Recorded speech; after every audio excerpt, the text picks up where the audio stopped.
Assalamualaikum warahmatullahi wabarakatuh. Kami dari kelompok 4 akan mempresentasikan hasil diskusi kami, yaitu tentang pendekatan dan metode pembelajaran MIPA. Sebelum pemaparan materi, saya akan memperkenalkan anggota dari kelompok 4, yaitu ada Ayuning Tias sebagai pemateri kelima, ada Egy Sugiarto sebagai pemateri pertama sekaligus moderator, ada Ida Rosyidah sebagai pemateri 3, ada Nida Aulia sebagai pemateri ke-6, ada Putri Nuraini Kusuma Suci sebagai pemateri ke-4, dan ada Septia Anggraini sebagai pemateri kedua. Yang pertama yaitu ada pendekatan pembelajaran MIPA.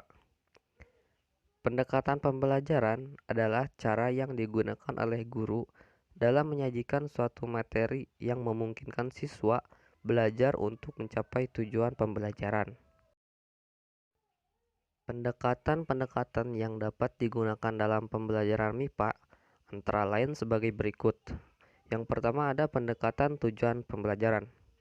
Yang kedua, pendekatan pengorganisasian konsep. Yang ketiga, pendekatan lingkungan. Keempat, pendekatan inquiry. Yang kelima, pendekatan penemuan. Yang keenam, pendekatan proses. Yang ketujuh, pendekatan pemecahan masalah. Yang kedelapan, pendekatan terpadu. Yang kesembilan, pendekatan tingkat perkembangan dari Piaget. Kesepuluh, pendekatan induktif-deduktif. Dan yang terakhir ada pendekatan open-ended. Problem-based learning.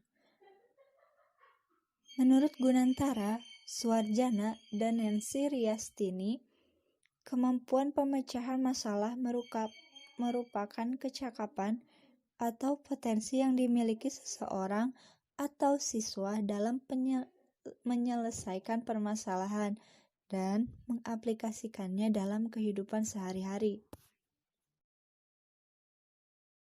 Rendahnya kemampuan siswa dalam memahami dan memaknai matematika sudah dirasakan sebagai masalah yang cukup pelik dalam pengajaran matematika di sekolah. Permasalahan ini muncul sudah cukup lama dan agak terabaikan karena kebanyakan guru matematika dalam kegiatan pembelajaran berkonsentrasi hanya mengejar skor ujian nasional saja setinggi mungkin. Nah, oleh karena itu kegiatan pembelajaran biasanya difokuskan untuk melatih siswa terampil menjawab soal matematika, sehingga penguasaan dan pemahaman matematika siswa terabaikan. Akar-akar penyebab rendahnya kemampuan pemecahan masalah matematika. Yang pertama, dalam proses pembelajaran matematika, guru masih menggunakan metode ceramah.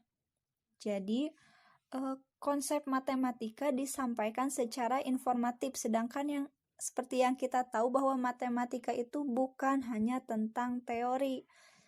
Nah, hal ini membuat pemahaman siswa atau keterampilannya menjadi kurang optimal.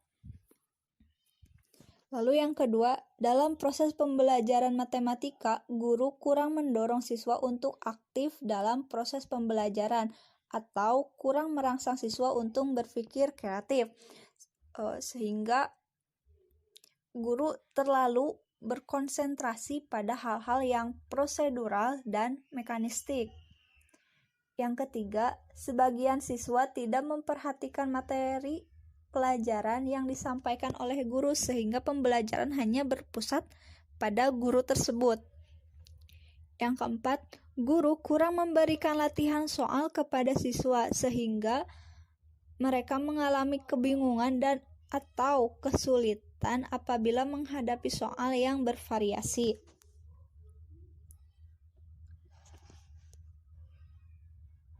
Nah, juga banyak guru yang membuat siswa atau melatih siswa menyelesaikan banyak soal tanpa pemahaman yang mendalam.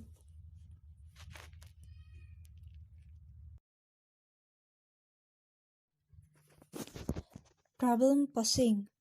Problem posing merupakan istilah dalam bahasa Inggris yang berasal dari kata problem yang memiliki arti masalah, soal, atau persoalan, dan kata to pose yang artinya mengajukan. Sehingga problem posing diartikan sebagai pengajuan soal atau pengajuan masalah. Assalamualaikum warahmatullahi wabarakatuh. Saya Ida. Di sini saya akan menjelaskan materi tentang ciri-ciri pembelajaran dengan problem posing. Tobroni dan Mustafa menyatakan bahwa pembelajaran problem posing memiliki ciri-ciri sebagai berikut. 1. Pendidik menjadi rekan peserta didik yang melibatkan diri dan menstimulasi daya pemikiran kritis murid-muridnya, serta mereka saling memanusiakan. 2. Pendidik dan peserta didik dapat mengembangkan kemampuannya untuk mengerti secara kritis dirinya dan dunia tempat ia berada. 3. Pembelajaran problem posing senantiasa membuka rahasia realita yang menantang, kemudian menuntut suatu tanggapan terhadap tantangan tersebut. Tipe model pembelajaran problem posing. 1. Problem posing tipe pre-solution posing. Siswa membuat pertanyaan dan jawaban berdasarkan pernyataan yang dibuat oleh guru. Jadi, yang diketahui pada soal itu dibuat oleh guru, sedangkan siswa membuat pertanyaan dan jawabannya sendiri. 2. Problem posing tipe within solution posing. Siswa memecahkan pertanyaan tunggal dari guru menjadi sub-sub pertanyaan yang relevan dengan pertanyaan guru. 3. Problem posing tipe post-solution posing. Siswa membuat soal yang sejenis dan menantang seperti yang dicontohkan oleh guru. Jika guru dan siswa siap, maka siswa dapat diminta untuk mengajukan soal yang menantang dan variatif pada pokok bahasan yang diterangkan guru. Siswa harus bisa menemukan jawabannya. Namun, jika siswa gagal menemukan jawabannya, maka guru merupakan narasumber utama bagi siswanya. Guru harus benar-benar menguasai materi. Jenis-jenis model pembelajaran problem posing. 1. Situasi problem posing bebas. Pada situasi ini, peserta didik tidak diberikan suatu informasi yang harus ia patuhi. Tetapi, peserta didik diberi kesempatan yang seluas-luasnya untuk membentuk soal sesuai dengan apa yang ia kehendaki. Peserta didik dapat menggunakan fenomena dalam kehidupan sehari-hari sebagai acuan dalam pembentukan soal. 2. Situasi problem posing semi terstruktur. Pada situasi ini, peserta didik diberi situasi atau informasi yang terbuka. Kemudian, peserta didik diminta untuk mengajukan soal dengan mengaitkan informasi itu dengan pengetahuan yang sudah dimilikinya. Informasi dapat berupa gambar atau pernyataan yang dihubungkan dengan konsep tertentu. 3. Situasi problem posing terstruktur. Pada situasi ini, peserta didik diberi soal dan penyelesaian soal tersebut. Kemudian, berdasarkan hal tersebut, peserta didik diminta untuk mengajukan soal baru, sehingga informasi atau situasinya berupa soal atau penyelesaian dari suatu soal. Cukup sekian materi yang dapat saya sampaikan. Assalamualaikum warahmatullahi wabarakatuh. Saya Putri Nuraini akan melanjutkan materi yang akan saya jelaskan prinsip-prinsip dalam mengembangkan pembelajaran problem posing. Ada 3 prinsip seorang guru dalam rangka mengembangkan model pembelajaran problem posing atau pengajuan soal. Yang pertama, pengajuan soal harus berhubungan dengan apa yang dimunculkan dari aktivitas siswa di dalam kelas. Yang kedua, pengajuan soal harus berhubungan dengan proses pemecahan masalah siswa. Yang ketiga, pengajuan soal dapat dihasilkan dari permasalahan yang ada dalam buku teks dengan memodifikasikan dan membentuk ulang karakteristik bahasa dan tugas. Ada juga langkah-langkah problem posing. Amri menyatakan bahwa langkah-langkah model pembelajaran problem posing yaitu guru harus bisa menjelaskan materi pelajaran, alat peraga yang disarankan. Yang kedua, memberikan latihan soal secukupnya. Yang ketiga, siswa mengajukan soal yang menantang dan dapat menyelesaikan. Ini dilakukan dengan kelompok. Yang keempat, pertemuan berikutnya guru meminta peserta didik menyajikan soal temuan di depan kelas. Yang kelima, guru memberikan tugas rumah secara individual. Problem posing dalam pembelajaran matematika.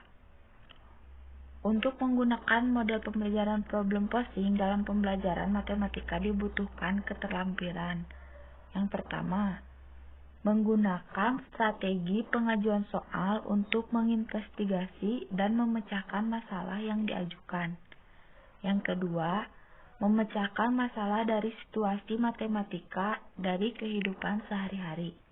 Yang ketiga, menggunakan sebuah pendekatan yang tepat untuk mengemukakan masalah pada situasi matematika. Yang keempat, mengenali hubungan antara materi-materi yang berbeda dalam matematika. Yang kelima, mempersiapkan solusi dan strategi terhadap situasi masalah baru. Yang keenam, mengajukan masalah yang kompleks dan juga masalah yang sederhana. Yang ketujuh, menggunakan penerapan subjek yang berbeda dalam mengajukan masalah matematika. Yang terakhir, kemampuan untuk menghasilkan pertanyaan untuk mengembangkan strategi peserta didik dapat mengajukan masalah. Sekian yang bisa saya sampaikan. Selanjutnya akan disampaikan oleh pemateri selanjutnya. Problem solving dalam matematika yaitu suatu proses kognitif yang kompleks untuk mengatasi suatu masalah dan memerlukan sejumlah strategi dalam menyelesaikannya. Menurut Surya tahun 2011. Sehingga problem solving adalah suatu proses mental dan intelektual dalam menemukan solusi sehingga dapat diambil kesimpulan yang tepat dan cermat. Menurut Hamalik tahun 1994.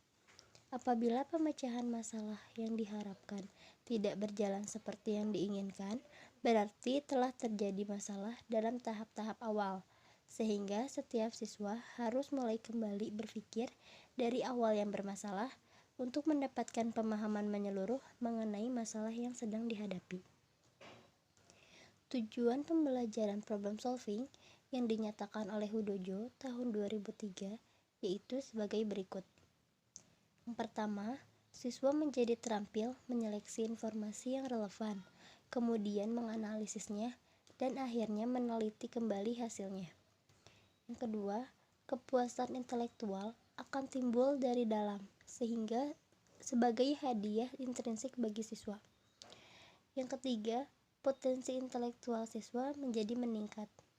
Dan yang terakhir, siswa belajar bagaimana melakukan penemuan dengan melalui proses melakukan penemuan. Di sini ada langkah-langkah problem solving. Yang pertama, mengidentifikasi masalah secara tepat, artinya menentukan masalah. Biasanya, mengidentifikasi masalah secara tertulis. Yang kedua, menentukan sumber dan akar penyebab dari masalah. Dan yang terakhir, mencari solusi masalah secara efektif dan efisien, agar mendapatkan hasil yang baik. Nah, di sini terdapat persamaan dan perbedaan problem-based learning dan problem solving. Persamaan yang didapat di antara keduanya yakni sama-sama pembelajaran berbasis masalah atau pemecahan masalah. Terdapat juga perbedaan di antara keduanya, yakni pemecahan masalah.